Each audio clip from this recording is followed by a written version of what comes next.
Do you think that there's a level of snobbiness or arrogance from those who can speak Punjabi versus those who can't, and therefore they mock them, resulting in said person not wanting to speak it? Yes, tell people to shut up. It gets really on my nerves. I grew up with that. I'm now in my 30s and people are doing the same stuff they were doing when I was a teenager. And it's like, well, you can't win. Okay, I won't speak anymore. Are you happy now? Yeah. And then they're like, well, I didn't say that. And then they say, no, what do you want then? Even people will watch this video now and will comment in your different spaces underneath. Oh, wow, look at them. Aap da bolde nahi hege Punjabi Angrezi sarge. Yeah, dipstick. We're trying to make a conversation for people who are an English-speaking audience.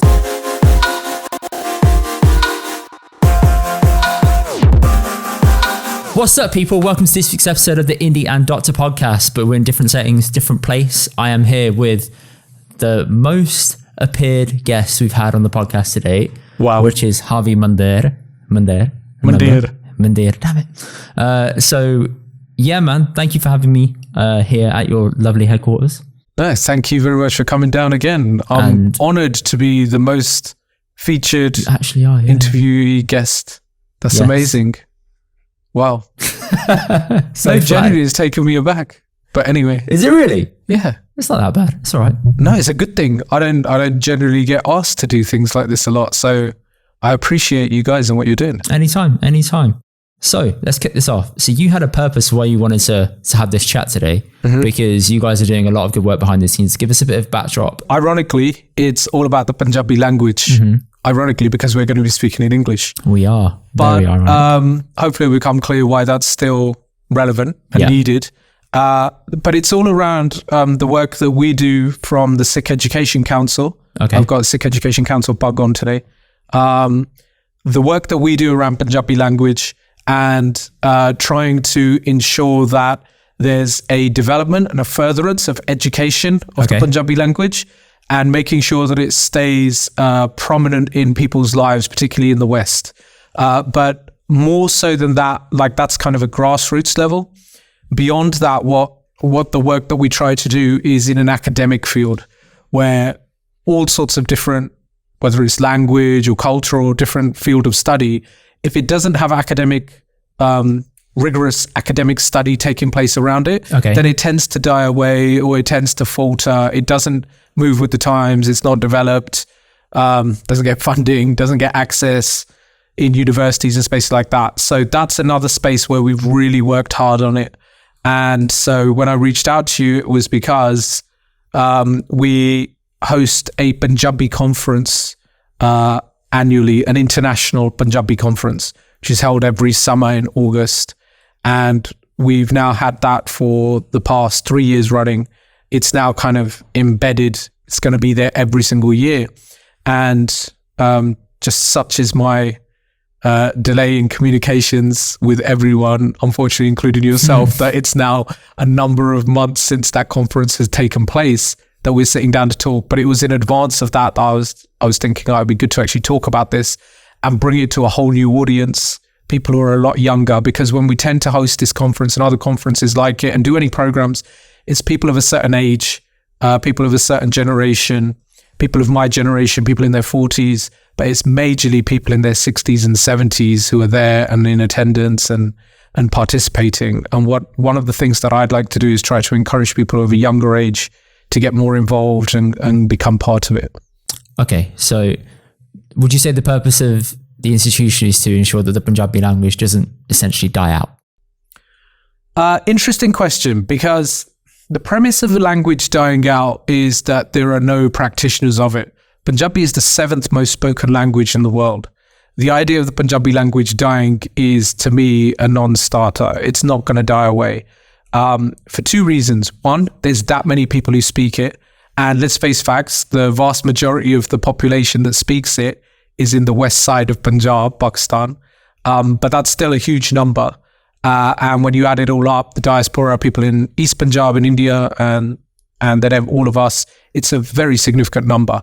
But probably more important than that is that the script of the Punjabi language, Gurmukhi, is what the Guru Granth Sahib is written. Even though Guru Granth Sahib has many different languages to it,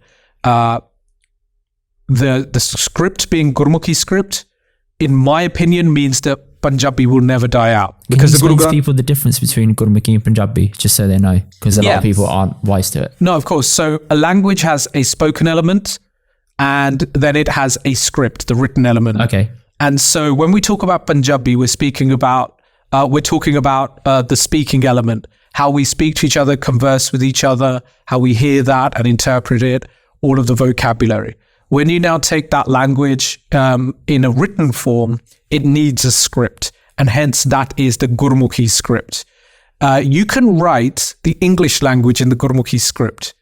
So we could write, my name is Harvinder in Gurmukhi, and it would be Mamme nu Kanna, Iri nu Bihari, my name, like that. Okay. Nanne nu Lav, Mama name is Iri nu Sehari, Jijapar Chivindi is, and then Harvinder. But the script being Gurmukhi means that some element of Punjabi will still survive. Right. Because the written script is there. So that's the distinction. Gurmukhi being the script of the Guru Granth Sahib, in my opinion, means that Punjabi will never die out, because the Guru is never going to die out. So for that reason, we will always have Punjabi at some level. What we want to see is it a language that is still relevant? Is it being spoken in the way that it's that means that it's growing and it's building? Because a language is always growing and evolving with new vocabulary and different dialects and things like that. To see that happening is really what these conferences and our work is all about. Okay, so if I was to attend your conference, what should I expect to sort of experience? I'm not even young anymore. You are. I mean, don't worry. I've just deeped it. I'm 31. By the time this comes out, I'll be 32 probably. So yeah, that's alarming. Anyway, park that. As a 20-something-year-old coming to one of these conferences out of university, because at university, suffice to say, it's still going, and that aspect of societies will always still be there. So there will be an underbelly of that. But when you go out into the real world, that's when you're kind of exposed and you're on your own. Yeah. So if you're a 20-something who's trying to rekindle that sort of love for Punjabi or to reconnect with your culture, what should they expect to experience? So what they can expect to see is at the International Punjabi Conference every summer, we have a number of different papers that are presented. The papers range in topics that are set in advance. And so the topics range from, for example, Punjabi language in the media, to Punjabi language in the arts, and then Punjabi language in sciences. So it's all different areas. And then prospective writers and thinkers in these areas present their abstracts. Okay. They get accepted. They have to submit their paper in a certain time frame. Paper comes through. It's acknowledged by a kind of board of the different stakeholders we have, and then accepted as being something to be presented at the conference. Okay. So they will hear a number of papers being presented in the Punjabi language, so spoken entirely in Punjabi, on a topic that will hopefully interest them and engage them throughout the 2-day conference. It is a 2-day conference. Okay. So there is something there for everyone, and it's like going to any kind of academic conference. Obviously, there's going to be certain parts you're not so fascinated or interested. However, I would say it's like going to, a conference from work or something. That might be an hour where you dip out and go have coffee and network with someone, but then you're back in for another session and so on and so on. So if you can't speak Punjabi, or if Punjabi is very broken, in my case, what would be in place to sort of allow me to feel a part of the conversation as well? Especially, as you said, it will be fluent in Punjabi. So yeah, this is something we've been working on. And in 2024 at the conference, there will be a lot of scope for people whose Punjabi is not so strong to be able to engage with the papers that are being presented, so they have an alternative. Now, I'm trying to think as out there as I can with that, for people to be actually listening to a stream of somebody doing a live audio feed that they can actually hear. In the past 2 years ago, we trialed something. It worked really well. I had a lot of students from my Sikh Studies course who came down for one particular session, like one morning session for 2 papers. And what we did was we just set up a WhatsApp feed that they were all in a WhatsApp group, a temporary WhatsApp group, and we were live streaming an English interpretation of what was being said. That worked really well. We weren't able to do it this year. However, what I thought was it was a lot easier than typing it, was to actually be saying it out loud It's a lot quicker. It means you can get a little bit more depth into what you're trying to acknowledge the speaker's just said.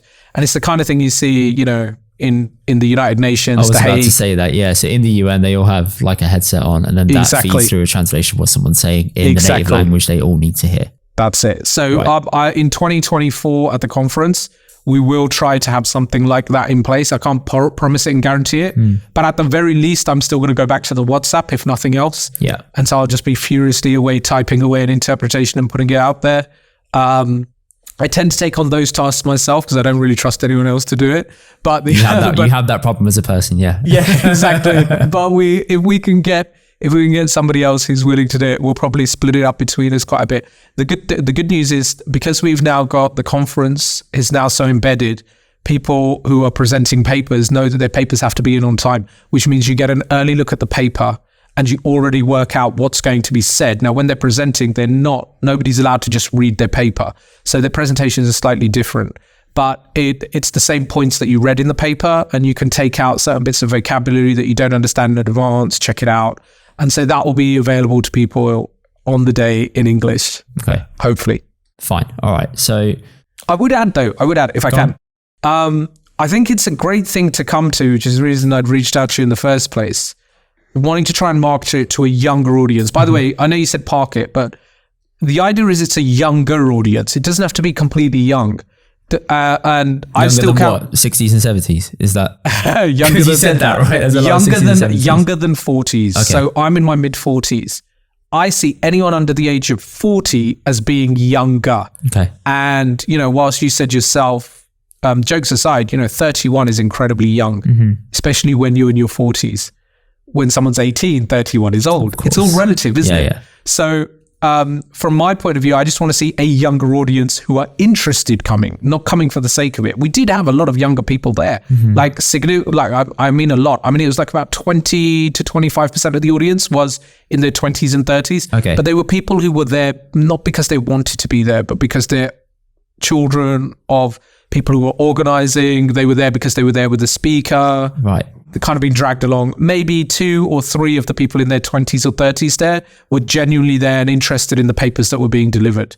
What I'm trying to reach out to is people who want to be exposed to something like this. And even if their Punjabi is weak, so this is a point I wanted to make. One of the ways of really ingratiating yourself into any language is to dive in and is to be exposed to it and just hear it as much as you can.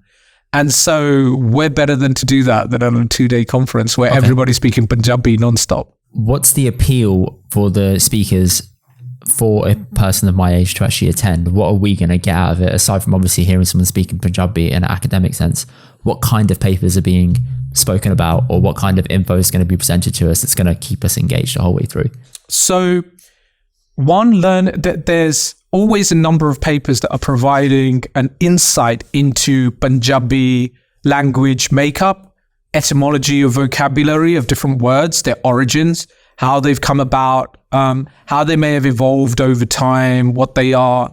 And so for just giving you one example, at the conference maybe 2 years ago, I think maybe it was the one just before COVID lockdown hit, we had a speaker who was providing random words that had no basis in the East. Okay. They had all originated in the West, but were now part and parcel of Punjabi vernacular. Give me an example. Bande. Asi bande challe. Have you heard that before? No, I haven't. Okay, so in this country a lot in particular, but in North America they use it as well. And in Punjab people use it. Bande challe. Kithe challe? Bande challe.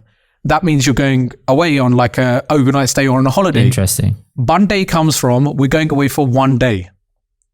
Oh, okay. Right. I see it. Yeah. Isn't that crazy? Yeah. I'd been saying that since I was a little kid. Bande challe. And whenever we were going like on the weekend and you go to stay with your relatives, people don't do that as much now. But when I was growing up in the 80s and 90s, we'd go to our relatives. We'd go to my mummaji living in Stafford. Yeah. And then we'd go to another mummaji living in Coventry, Mussy living in Hounslow.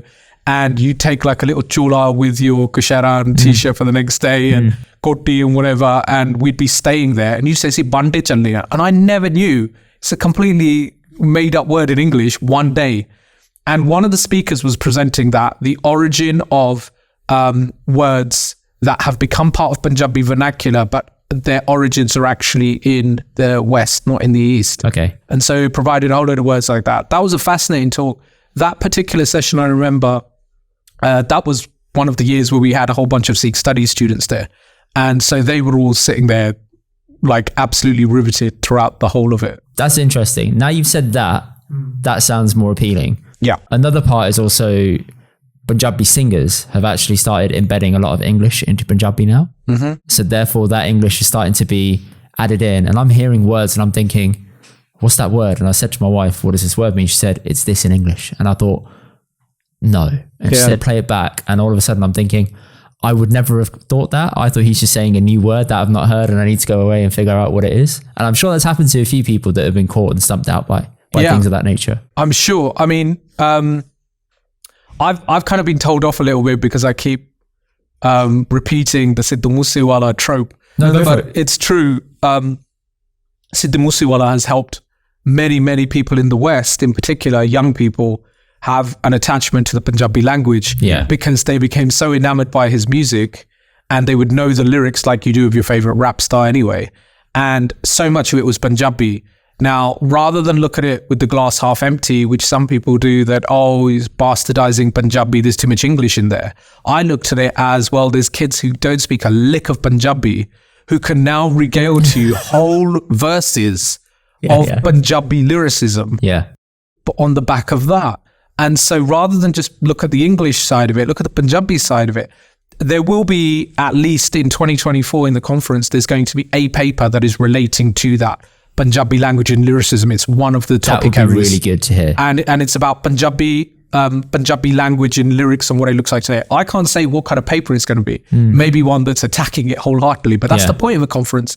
When the Q&A steps up, if the paper is very negative towards music and the way that it's done stuff like this, then in the Q&A, that's up to us to stand up and say, well, hold on, I've got this question for you and that, and so on, and challenge it. So it gives you an opportunity to challenge back as well and talk about these things. Do you think that there's an onus on us as people to sort of understand the lyrics of what Punjabi singers are saying? Sidhu's Punjabi was so advanced, I had to have a read along in English to understand what he's saying. Right. Because it's so beyond what I'm normally used to hearing. Right. Because most of it is very sing-song catchy, chorus, this is the amount of syllables you're going to hear, that's it there. He was rapping, therefore he's playing around with words, he's adding in more and more bits that you just don't expect to hear. Yeah. So is there because he's now gone, I don't think anyone's going to step up and take that to the next level or take that forward, not in the mainstream aspect. So what he did was great, but how to bridge that gap to allow people to not be exposed to such extreme, extensive, very fluent Punjabi to starting off again into it. Because for me, I listen to Punjabi songs and I can hear bits and bobs. Some Sidhu songs, I sit there and I'm like, I can't comprehend it. It sounds great, but I genuinely can't comprehend it. So I think it's a dangerous game saying no one else is going to step up like that. At the moment, you never know who's doing what in the recording studio at any point. In our cypher at the moment, I'm saying this. Who's out there right now? I agree. Yeah, there's nobody on the scene right now like that. Agreed. But I think he set off something that we haven't even seen launch yet. I think there's a 1,000 bedroom wannabe rappers and studio producers who grew up listening to Sidhu, who are going to be doing that over the next 25 years until it dies away and it's no longer interesting. So they will all emerge and come out like that. It's interesting to hear you say, I didn't think his Punjabi was that advanced, but again, it depends on where you're coming from. Yeah. I was trained to read the Guru Granth Sahib like as a teenager, and if you're fully versed in reading the Guru Granth Sahib and reciting it to other people, then obviously you're going to listen to something like Sidhu Moosewala and not think it's advanced Punjabi. Think it's very easy. But if your exposure to Punjabi music was Golden Star, no disrespect to Golden Star, but it's catchy beats, catchy tracks, and Malkit's voice is really good. Yeah, and you can hear loads of music really easily.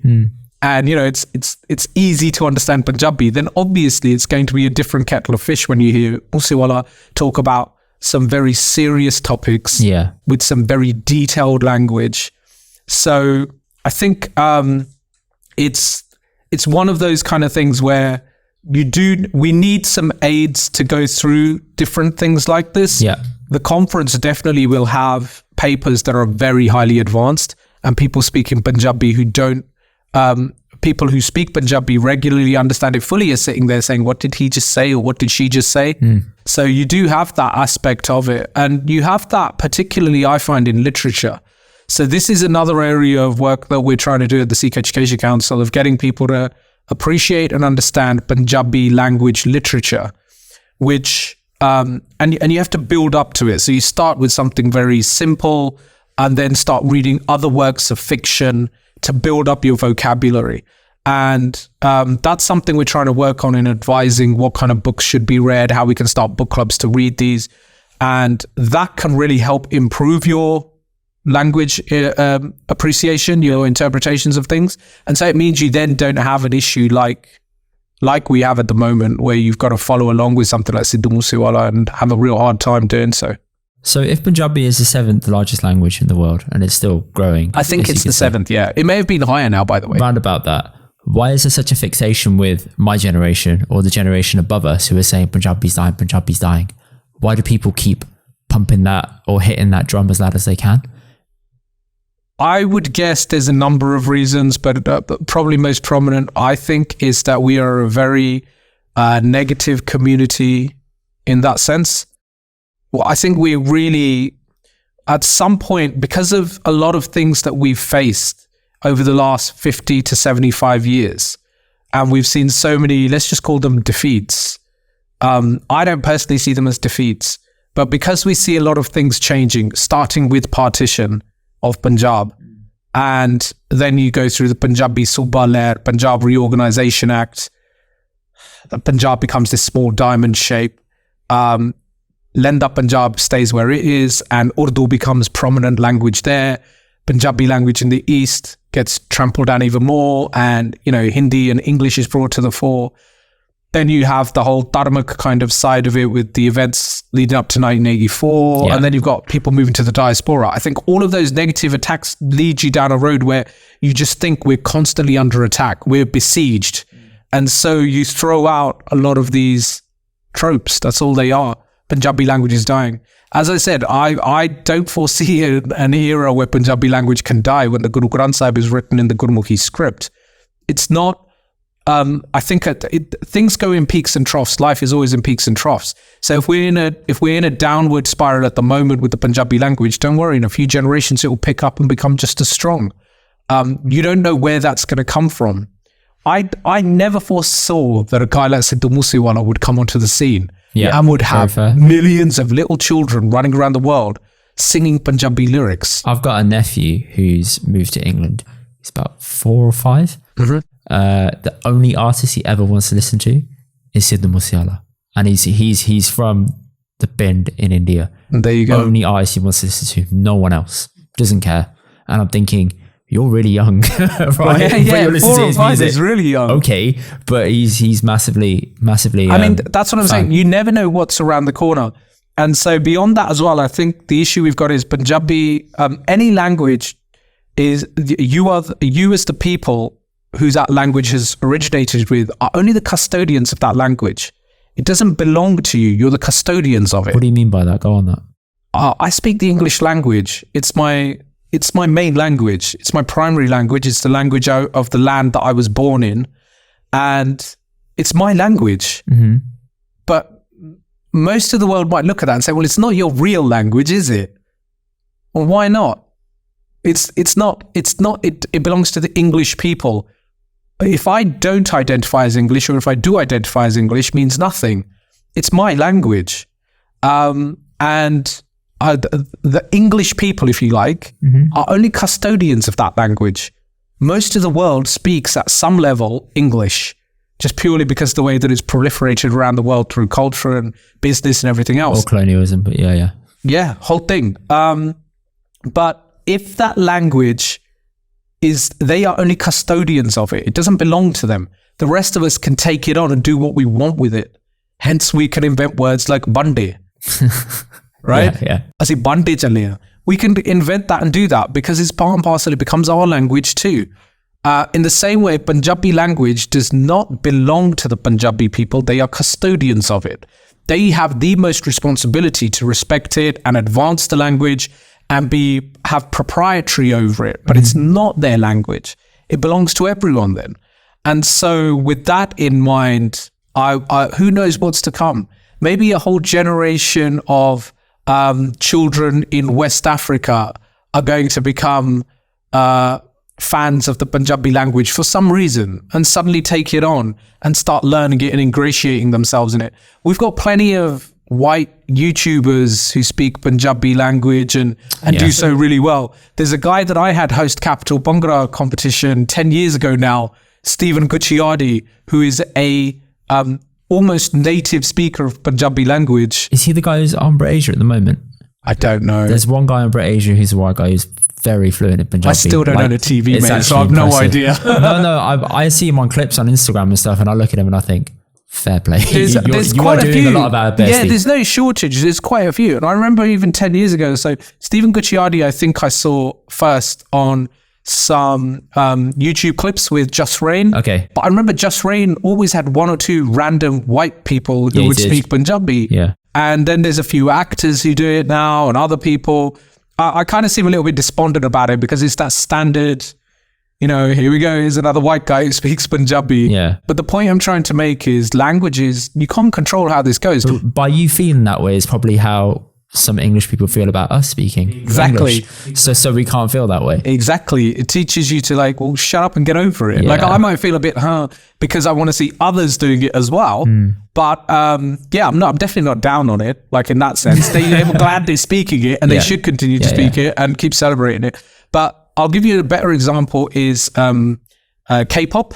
Yeah. So 20 years ago, in my wildest dreams and my generations, you never would have thought that many, many young people in the West would start learning Korean.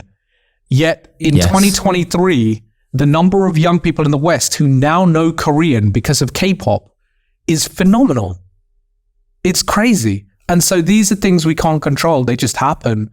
Maybe there's some level of coercion or control towards it, but that's what things like a conference help to develop. And if you have a culture in particular that really pushes that language, whether it's through music or literature or film, that I think that really helps push the language out to other audiences and other communities too. Why is there such a split in the East and West of Punjabi? As you said earlier, you alluded to it at the beginning of the interview. The West is speaking it much more than the East side of Punjab. Why? So, okay, let me correct myself on that. The West Punjab in Pakistan has been pushed more towards the national language of Urdu. Okay. And they all went down that road. However, speaking terms, they all continue to speak Punjabi. Okay. Massively. And in the villages and in the towns, they were still reading, writing, if they could, Punjabi, but they were speaking Punjabi certainly. It's when they get to universities where they're then forced to go down Urdu. Punjabi is seen as the backward language. Okay. A similar thing has happened in the east side of Punjab, except replace Urdu with Hindi and or English, mainly English now we're finding. But the difference is that people in the West, although they were kind of being clamped down upon, don't speak Punjabi, it's the backward language, don't do this, they were continuing to do it and felt bad that they were leaving behind their language. How can you prove that? I'm speaking very generally, but this is through people that we've met from Punjab, West Punjab, who've come and delivered papers at our conferences. Okay. In particular, there's a gentleman by the name of Dr. Akhtar Sandhu, who has come and delivered twice at our conferences now. And so listening to him speak about these things, he said that, and these are the ideas I got from him. He said, look, this is how it is. If you then look at East Punjab in India, you have a difference whereby they're happier to leave Punjabi behind because they're making a move towards something like English. Which is a middle ground. It's a newer language. It means they get access to better jobs, better careers, and that all-important passport out to another country that we've all got. Yeah. I don't think that's as prevalent in Pakistan. It doesn't mean Pakistanis aren't immigrating in mass numbers either. Of course they are. What I'm saying is culturally a little bit different. They're quite happy to stay within family circle, speaking a certain way, doing certain things. Whereas we kind of developed this move, certainly in the 70s and 80s, when you had left Punjab and you came to the West, whether it was England or wherever, when you went back, it's the same thing where you built a giant koti and you spent money like there's no tomorrow, and you were seen to be more civilized and more advanced. It was a mark of success because you're speaking English and you can speak good English. And I think a lot of that got stuck in our heads. And certainly of East Punjab, so on the India side of it, we have this notion that speaking Punjabi is all good, but you need to be able to speak English, or you need to be able to speak Hindi if you're going in the rest of India, as being a marker of development, self-development and advancement. So I think that's where we see that. Okay, so with us guys being in the West, our bias is India is cleansing Punjabi out of Punjab. How true is that? You can't deny it. You see it on every road sign. You see it in schools, in textbooks. You see it in the way that exams are being sat at certain levels, the higher up you go. That being said, the kind of Indian unitary language project is not one that just hits Punjab. Hits every state. I agree. And every culture that has its own language, and they're all being pushed down a certain road. You can't deny it. It's definitely there. And the difference is, though, is how you react to that and how you retaliate. And the retaliation should be through, well, we're going to continue to push Punjabi. We're going to make sure that it is important and a prevalent language. And we're going to make sure that we have certain industries and cultures that continue to make use of Punjabi in the strongest way. And I think to a certain extent, we are actually succeeding at that. We probably don't do a good enough job of talking about that. There's many, many TV shows. I'm not even talking about the YouTubers yet, but actual broadcast TV shows in Punjab that are all fully in Punjabi and are working really well and gaining a huge audience. Same goes for Punjabi language newspapers. Now, here's where it starts getting a bit tricky. At the last conference, there was one paper that was delivered that was talking about the horrific vocabulary dearth in Punjabi newspapers, that their language has completely got twisted, that they have stopped using Punjabi language throughout. And although they're writing in Gurmukhi, they are often writing words that are from other languages, not just Hindi, not just English, but sometimes they're using other regional languages too. And it showed that there was a lack of skill in journalism, in writing in the Punjabi language, and so on and so on. So you still see that although there is some level of retaliation, music certainly is another good example of this. Punjabi film industry is still very strong and is 90% at least in the Punjabi language. That is still kind of getting attacked a bit, meaning you have to work at these things in order to ensure that they maintain some level of not only sustenance at the level that they're at, but progress as well and advancement. You can do that, but if there's no acceptance for an academic level at schools, that's a pretty big obstacle to overcome to keep your language going. So what could they do to overcome that barrier or obstacle? Is there any kind of negotiation that can happen at a state level to stop that happening of the language being essentially pulled away at schools? So the level where I think all of this trickles down from is the university level. So if at university level, people are studying Punjabi, people who are working in Punjabi research in departments, Punjabi language departments, if they had bigger budgets, if they have stronger conferences themselves. I've been to two literature festivals in Punjab at universities. At the Punjabi University Patiala, which was developed for furtherance of the Punjabi language itself as an institution, and at the Punjabi Agricultural University in Ludhiana. And the two literature festivals I went to were, let me just get this right, one was in 2008 and one was in 2021. So you're talking more than a decade apart. And the difference was stark. And when I went to the one in 2008, I was being told these aren't like the literature festivals of old. Okay. So it had already become heavily watered down. But if you have literature festivals that were actual literature festivals, as opposed to just somebody trying to push a book launch and then people selling random literature, if they actually became spaces where people talked about Punjabi language in books and different works of, creative language, then you would probably have like this booming culture where people want the language to succeed and grow and build. And that would then trickle down into places like schools and textbooks at all levels. So if it was booming at a university level, I still don't see the connection between the university level trickling down to schools when the academic, I'm just using UK politics here, the academic is set by someone who is in the government controlling the academic, curriculum, I guess the word is. How does the university connect to that person having the influence at the state? So great question. I'm glad you asked it.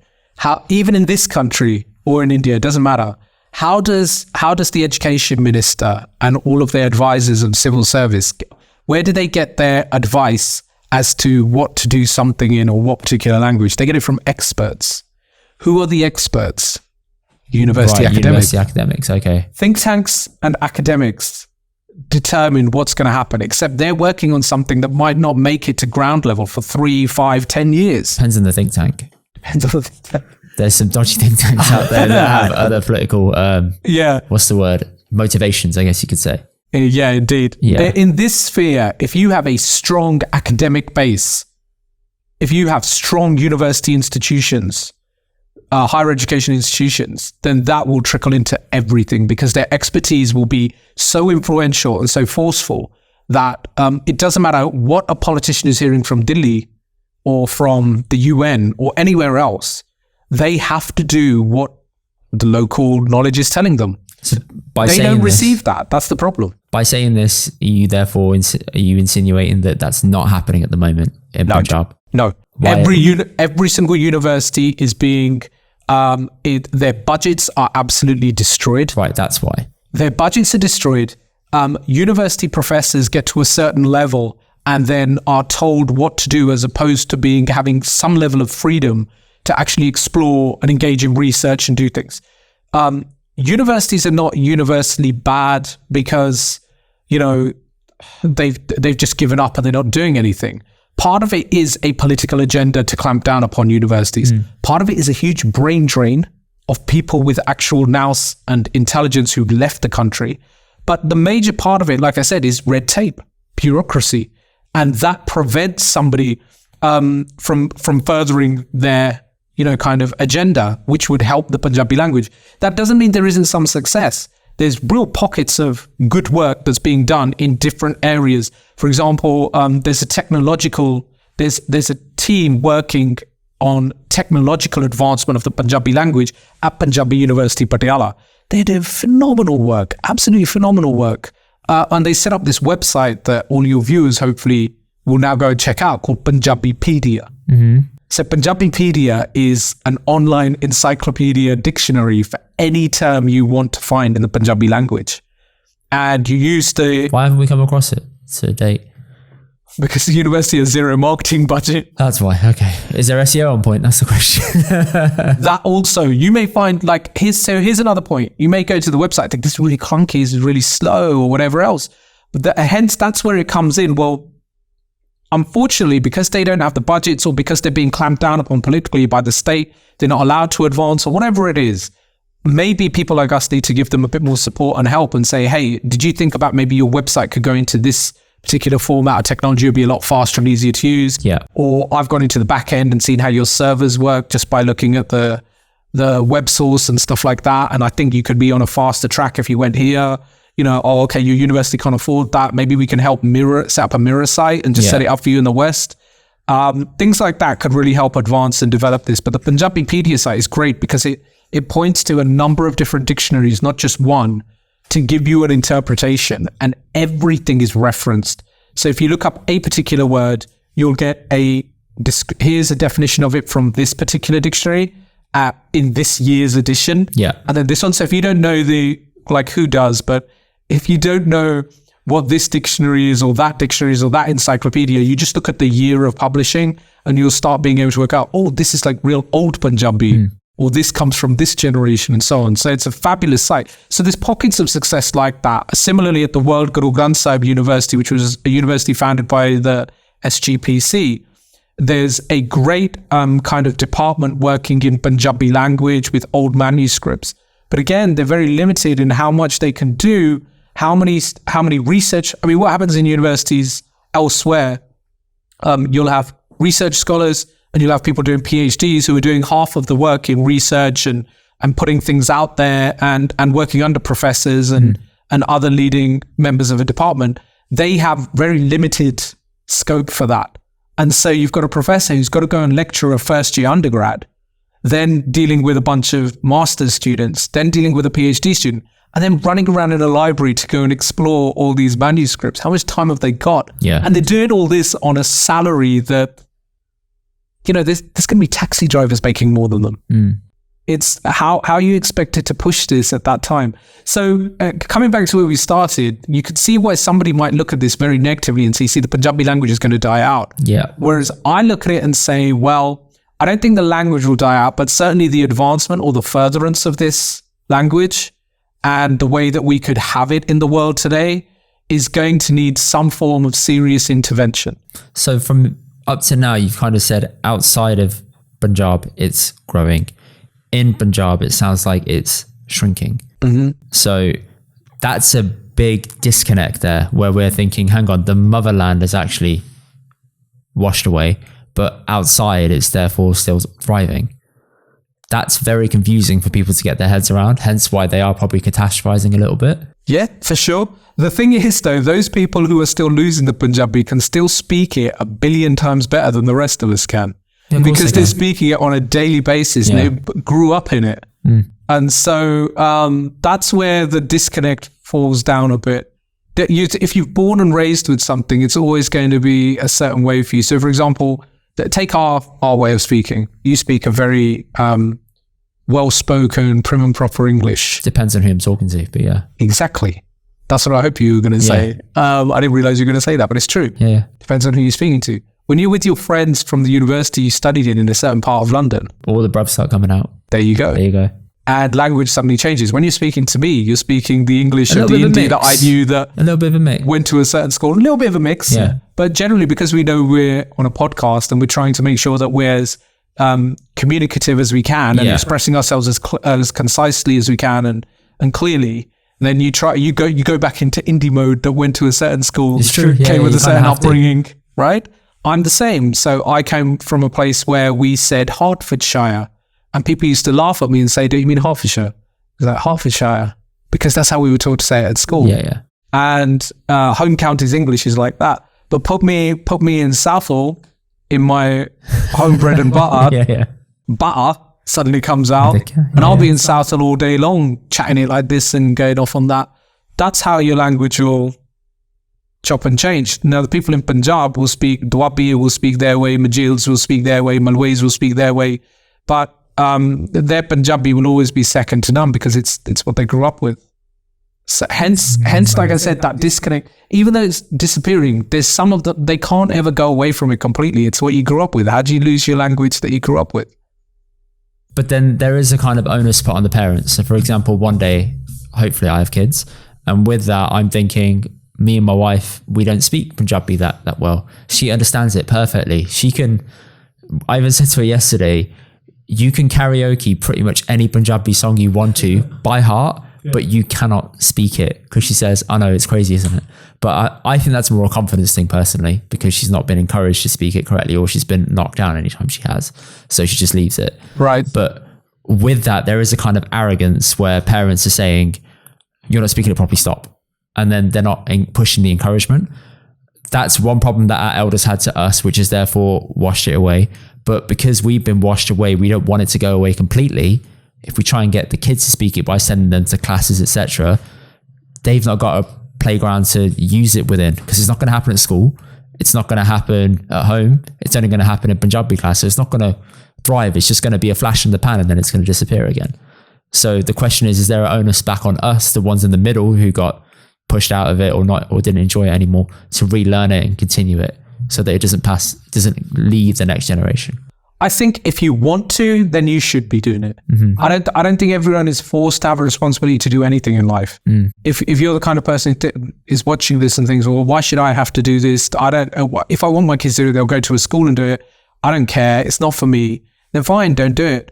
But if you are somebody who feels like, well, I do want to be able to speak this language, in the same way that for your career, you might quite happily go and learn Italian or French or Mandarin, then it can't hurt to learn Punjabi, particularly if you're of a Sikh persuasion or a Sikh background.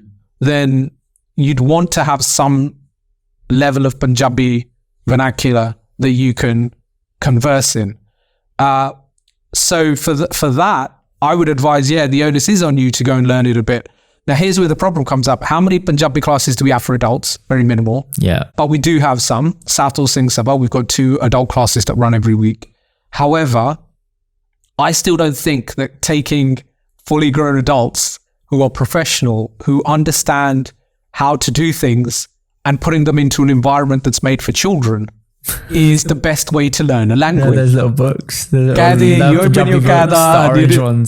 not how to learn Punjabi now. I think there's a number of different ways. The adult classes at Satul Singh Sabha is very good in that it's trying to teach you all the different mediums like reading, writing, listening, speaking, but it's doing it in a very advanced way and an adult way. Beyond that, however, there are other kind of programs that have been pioneered and mooted.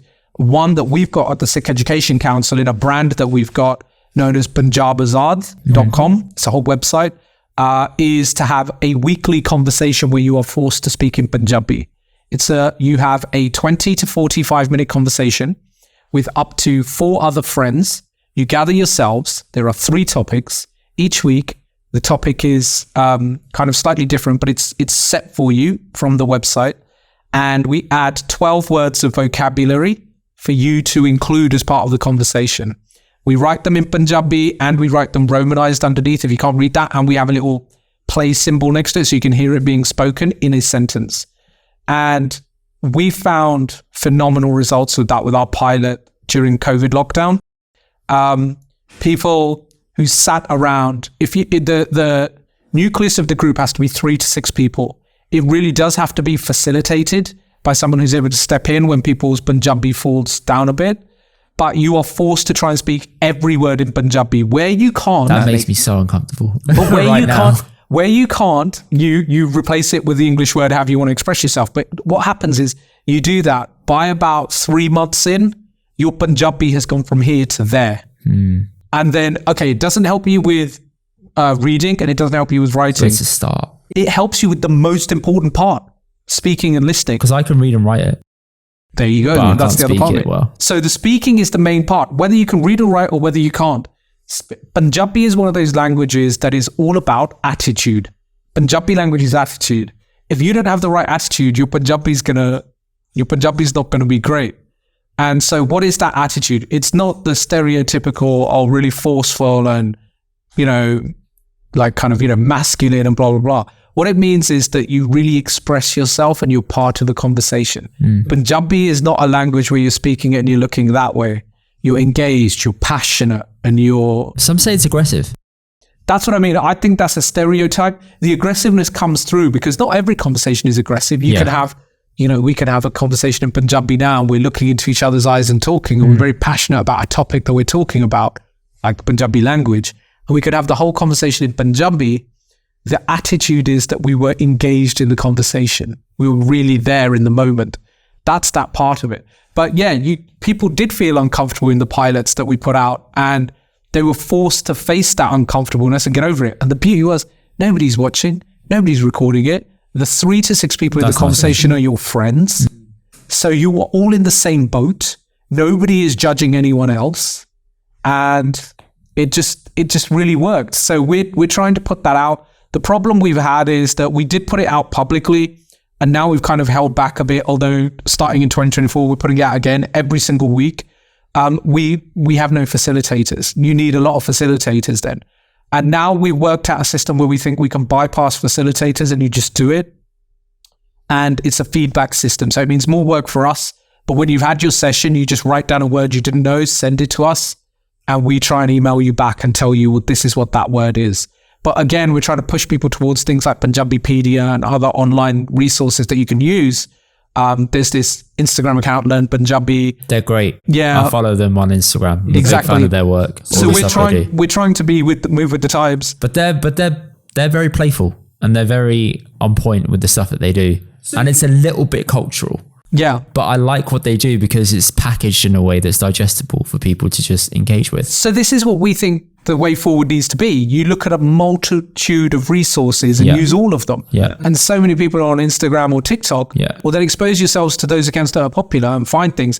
But if you do things in a little bit more of a formal way, like we had in these Punjabi conversation circles, like I said, 20 to 45 minutes is really easy for people to give every week. You have to do it in person. It doesn't work virtually. No. We tried it virtually and it really didn't work. Because there's the awkward silence, you can't gauge when to jump in or when to speak. Exactly. And you're trying to learn this language. And hence I said it's all about attitude. How do you do that if you're not reading body language? Yeah, true. If you don't see the person is curling up their toes and is now getting really agitated at what you're talking about. Yeah. And we kept it to 3 simple things. You say something personal about yourself that you're happy sharing that's happened that week. The second one is a current affairs topic of that week. And then the third element of the conversation is something that is culturally relevant that week. It may be a date on the calendar. It may be some sort of festival. It may be some sort of annual happening. Whatever it is, we kind of put that in.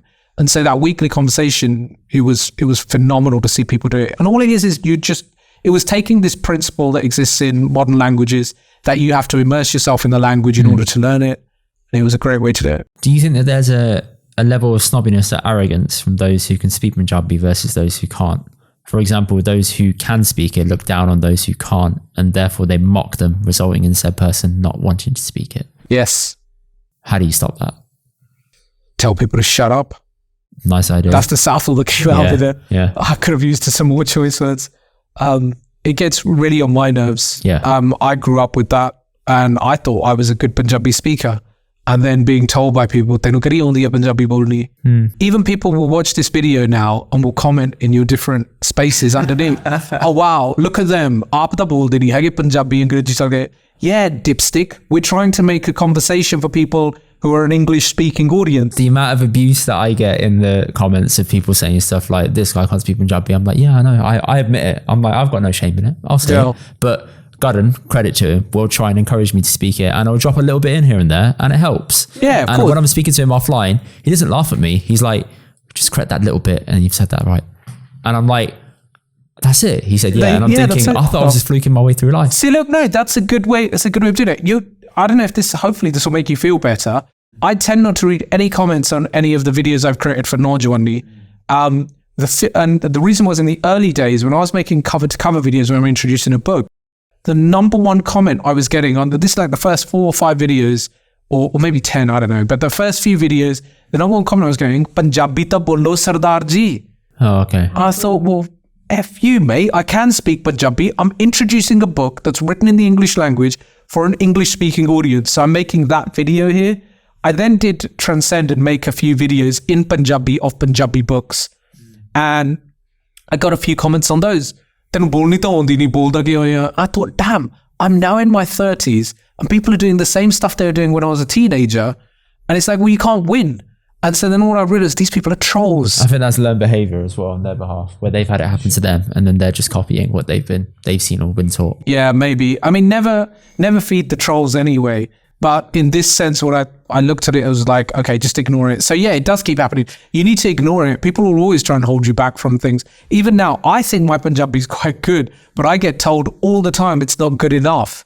And then people are saying, making fun of you. You just carry on with it. You think, well, okay, well, I could tell you my IQ level, and you could tell me your IQ level, and then we'd have a good laugh at your expense. But you get that in English, which is, you're not speaking the Queen's English, you're swallowing your letters. Like we were saying earlier, how exactly. we were speaking. But it's the same thing though, where people will look down on you and mock you because they're upper class. So the difference is like when we were raising that earlier, and the way we're trying to speak in this conversation, I hope it doesn't make anyone else feel bad. We're not trying to make them feel bad for speaking a certain kind of English. And this one isn't better, but this one is just a way of expressing yourself, like I said, a lot more comprehensively and clearly. if someone's making that statement to you in Punjabi, fair enough. But if they're doing it as, no, tenu kya nahi bolni hodi hai, then it's like, na bolunga fir. Actually, there's a good response. Say that for na bolya karunga fir. Okay, I won't speak anymore. Are you happy now? Yeah. And then they're like, well, I didn't say that. And then they say, no, what do you want then? Well, what is this? Part of it though as well, like I said, if you're going to start learning Punjabi, you've got to learn the attitude level of it. And there is a lot of banter in Punjabi. Yeah, there is a little bit. There is a little bit. Even I've heard my auntie say it, and my nanny, when she was alive, she would say cheeky things, and I'm thinking, excuse me, did you just say that? And she'd look at me and smile. Yeah. I'm thinking, my Punjabi isn't great. Yeah. But I understood what you just said there. Yeah.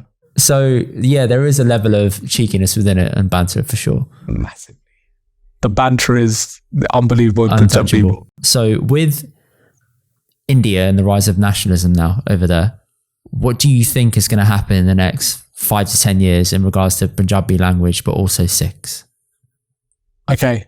So Punjabi language is... Can you just pull the mic up like that there? That's perfect. Punjabi language is... Okay. It's very difficult predicting what's going to happen over the next 5 to 10 years and beyond.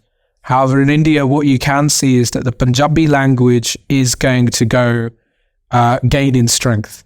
And it's because too much has happened now where it's being clamped down upon and stood down. And there is enough goodwill from particularly third-party actors, whether they're from the West or whether they're inside Punjab. There's a lot of movement inside Punjab to help promote the Punjabi language and have things happening there. So you will see the Punjabi language gain strength. From a Sikh point of view, it's anyone's guess. Most of it is going to be determined by what happens in the rest of India.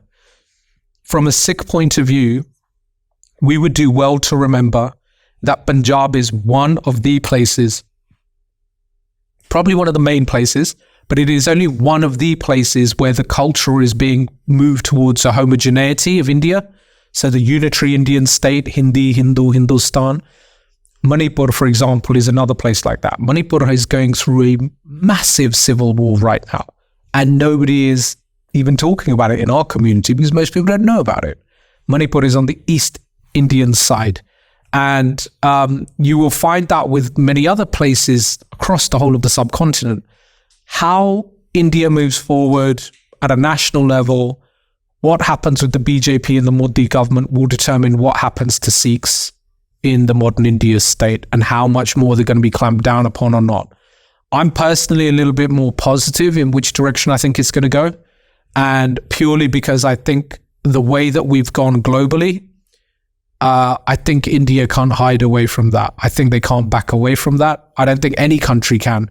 I think we're all being forced, whether we want to, into a new technological age, where it's going to be impossible to force yourself upon citizens and cultures in the way that you want. Whether or not we have enough to maintain our culture and help it grow back and flourish is another question. In that kind of vacuum space, if you can do that. Arguably, we could be doing that now, and over the last 10 years, we could have been doing a better job of that. We're not organized enough at the moment. That's the biggest problem. We lack major organization in a geographical sense. But we've always lacked that as Sikhs. Yeah. That's just been a common theme. If you look at Sikh history, it's just a lack of leadership or a lack of people getting behind a leader. Correct. Unequivocally. There's always divisions and splits. Yeah. So, 300 years ago under Baba Banda Singh Bahadur, you had a clear leader, you had a clear vision, and you went a certain way. That evolved and morphed into the missile period, and you had missile leaders, Justice Singh Ahluwalia, head of the whole Dal Khalsa. That morphs into Maharaja Ranjit Singh, i.e. strong leadership. But then, people weren't always 100% behind those leaders either. They had massive, numbers of people who would still be against them, but they continued to persevere. We had real strong leaders. And that is something we're probably lacking at the moment, but we've been lacking for some time on and off. However, I still think a bit more positively. I think generally the direction the world's going in from a point of view of nationalism and what state borders look like, I think it's very difficult for a state to kind of clamp down in the way that India and China have that Pakistan has, that to a certain extent the United States has on cultures and people's freedoms, I think that can't continue with the way that we all communicate instantly, constantly. It's very difficult to continue that. But do you not think that everything's a bit of a flash in the pan? Like a bigger story comes out, then everything just calms. Well, it doesn't calm, but gets less attention, and therefore they carry on doing what they're doing. Most definitely that happens with individual, if you like, atrocities. Yeah. So any individual happening, any atrocity, any tragedy, any sort of uprising. I've got a few examples. Flash in the pan. People there are Sikhs that have been assassinated, and they've been sort of referenced in the conversations of being called PKEs, pro-Khalistani extremists. Whether they are or they aren't, I don't know, because I haven't got time to read into it. But there was an assassination in the UK. There was one in Canada. The one in Canada was treated very seriously, and it was deemed that India had an involvement. The one in the UK wasn't dealt with in the same circumstances, was brushed away, and then people were asking for the case to be reopened, but it probably won't.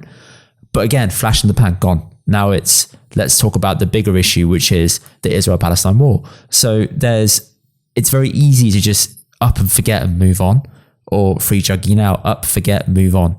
Yeah, Juggy's been in prison for 7 years. But it's just how things go, and I don't like. It's physically impossible to expect everybody to always speak about the same thing again and again and again. Of course. Because it sounds like you're just harping on about the same thing. But what you've picked up on, see, here's what I'm saying, like this has always been the way historically though.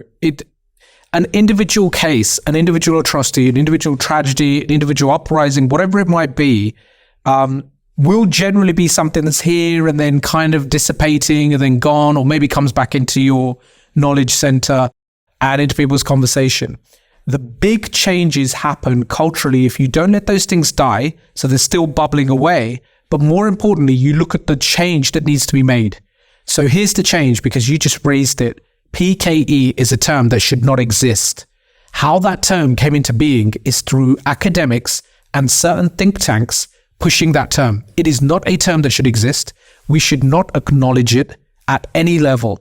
And we should not, I'd urge you to never repeat that term. Fine, that's fair. We should try not to repeat it and use it. We should oppose it at every level. And there needs to be work academically in this country being done, which we are engaged in. I'm certainly engaged in at some level, to have that term eradicated from the vocabulary. Can I tell you why I said it? Oh yeah, go for it. Because Rishi Sunak was asked about this, and he said the word PKE, and I thought, what's that? Yeah. So I Googled it, and they gave me that answer, and I thought, what actually is a pro-Khalistani extremist? And it's just somebody who is in favour of their own national state in India. And I thought, okay, but that doesn't make you an extremist. No, of course it doesn't. It's just, it's you making, get bucketed in that immediately. It's pigeonholing extremism by the back door. Now, you first see it appear in the Bloom report, Colin Bloom's report, on what extremism looks like in this country. 8 to 11 pages it was on Sikhs alone, which was ridiculous, made no sense whatsoever. And that term appears there. It's like a subheading. However, you actually find the term being used prior to that, like I said, by a few academics in hidden away articles and essays. And because we haven't done a good enough job of opposing that term, it's going to become at some level a usable term for the long term, unless we say, no, not using that term. Period, refuting it at every moment it's said. And so like I just told you now, and hopefully your audience will never use that term. Yeah. When somebody uses it to you, you say, I refute that term and I reject it. Please rethink what term you wish to use. Now, if somebody continues to say, well, I'm going to use that term, the government uses it and it's my right to use it, say, okay, fine. I choose to use the term that you're a turd. And, pick whatever frigging word you want to use. Use it back to people. I don't care what scope you're in. How dare someone use that kind of language to diminish us and pigeonhole us into a space that they want. And so where we might look at individual happenings and things, and they are all very important, they're people's lives, they need to be kept bubbling away. They need to be kept that we are active on them. However, change is made when you start seeing this kind of thing coming. And it comes with, that's a cultural term that is going to become like prolific unless we refute it at every stage. So fortunately they haven't. I mean, there was a lot of blowback to the Bloom report, and people are doing work on that basis. But like I said, our role as Sikh Education Council is always in academic work. And so doing the stuff that nobody sees behind closed doors with other academics, papers fighting against other papers. It's not Instagrammable, it's not interviewable, but it happens at conferences, and I'm certainly engaged in it. I've done it at 2 universities in this country just this year that won't get reported on, but the 2 academics that I engaged in it agreed that they would stop using the term. Wow, that's amazing. You can get to that. I mean, you can do these things and make it work, but that only happens because you've got a relationship and you've built that up with them, and they recognize this is a person who's well read on their subject matter. They're doing it in good faith. They're not trying to be a bad actor. Exactly. And so the whole point is, well, if there's an issue that the government's got with the way that certain Sikhs are talking about the topic of Khalistan, then, there's a way of dealing with that. But by pigeonholing them into this, like, an acronym, it's an easy way of pushing someone down a certain road. What's the right term that you would use then to call somebody who wants their own homeland in that way? I genuinely don't know. Because if you say the word Khalistan, again, people think, bam, extremism. Yeah, I mean, I think that's something else that needs to change. Like, if somebody wants to define themselves as a Khalistani, then they're free to do that. And if somebody else is interpreting that as well, they must therefore be extremist. Then we need to have a cultural shift on somebody wanting their own homeland is not an extremist. And they shouldn't be seen as being an extremist for purely wanting that. And so what you've got to look at is, well, what's the demonization of this term Khalistan? How's it come about? There's organizations who work on that all day long. There's the Khalistan Center that puts out loads of information in this regard and is trying to bring about that cultural shift.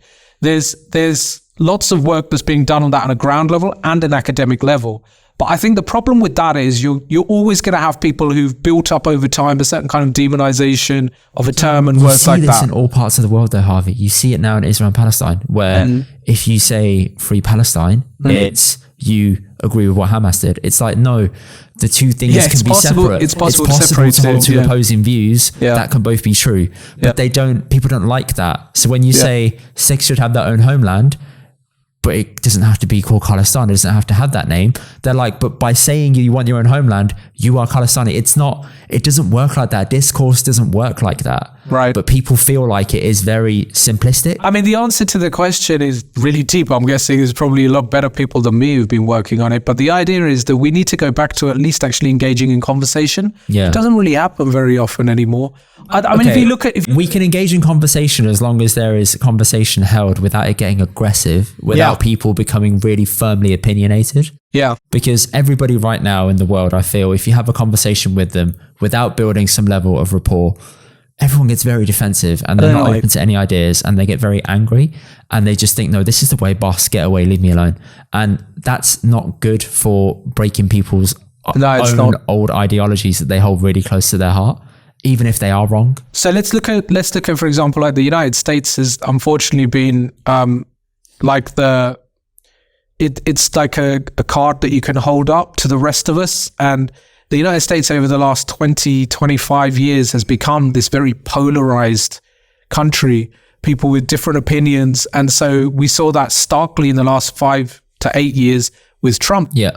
And so people who are pro-Trump and then people who are anti-Trump, and the divide between the two, they just don't even want to have a conversation. You can't find middle ground. It's a sad indictment of the human race if you get to that point. And you're having that in what's supposed to be the leading country of the world, certainly in GDP, but and military. But they're supposed to be the bastions of the rest of the world. If they're leading that way, it's the same kind of issue. Yeah. So I think all we can do is you can just, I like the Michael Jackson lines. Do you remember this? I don't know if you're a Michael Jackson fan much. Not massive, but go on, try me. Man in the Mirror? Yes. So I'm starting with the man in the mirror. Yes. And so if people start doing that a little bit more, we can't control what everyone else is doing and absolutely everyone's doing, but set the standard right yourself. By when you sit down with someone to have a conversation. Don't let it get overblown. Don't let it get aggressive, and be willing to think, well, maybe I don't know everything on a particular topic that we're having a conversation over, and be willing to learn something new. And if you leave the conversation saying, well, I don't agree with anything he said, I still believe what I believe, then at least leave saying, well, maybe he or she thinks the exact same thing too. And then you can learn to live and let live. And then what happens is if Biden wins and Trump loses, or Trump wins and Biden loses, you got to learn to live with it and get on with it and get on with life. Scream, oh my God, it's a fraud. You can't scream it's a fraud and let's go take over the Capitol. It's that kind of world that we should be moving towards. I think, again, I don't know, maybe it's because I'm getting old now. I used to be really cynical. I'm still cynical. I'm still super cynical. This is the softest I've ever seen you be, by the way, in the years I've known you. I'm definitely feeling more positive about things that I see in the world, despite all the horrors that are inflicted upon us. I continue to see things that are going in the right direction. You think, wow, okay, maybe we are going to make it. Maybe it is going to work out. And I think it is generally me just getting old. I'm still massively cynical, FYI, but it's still, I think you see it genuinely. The Israel-Palestine is a good example of this, because it was the response to everything that's going on that I'm seeing that makes me think, oh, there's some positive out of this. And there's such a horrific thing that's going on. What happened? Hamas invading, Israel now kind of blighting Gaza. All of it, whichever side you're on, doesn't really matter. When you see the response, everyone in the world saying, look, everyone stop fighting. You don't really usually see that. No.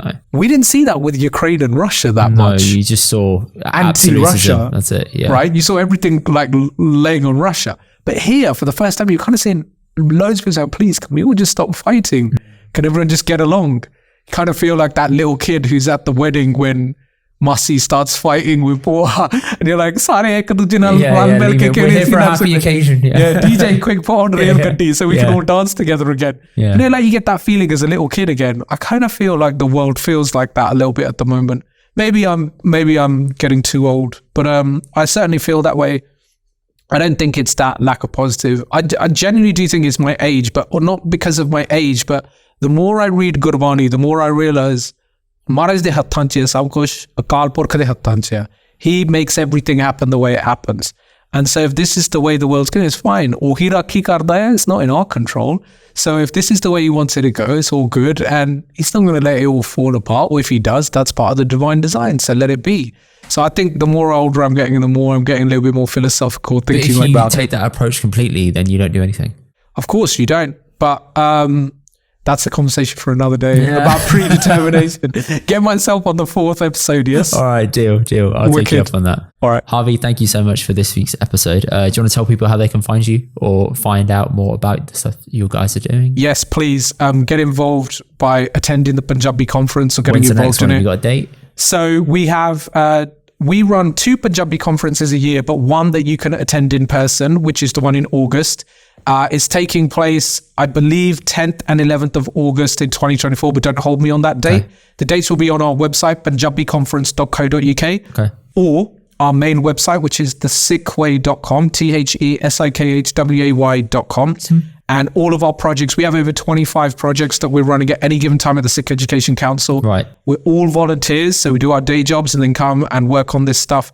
But all of our projects details you'll find on that website. It'd be great to see people coming to that conference. We do have a stopgap conference that takes place in February. That's taking place on the United Nations has certain dates in the year on a calendar. One date is Mother Tongue Day, and that takes place in February every year. And I think it's like the 21st of February, I want to say.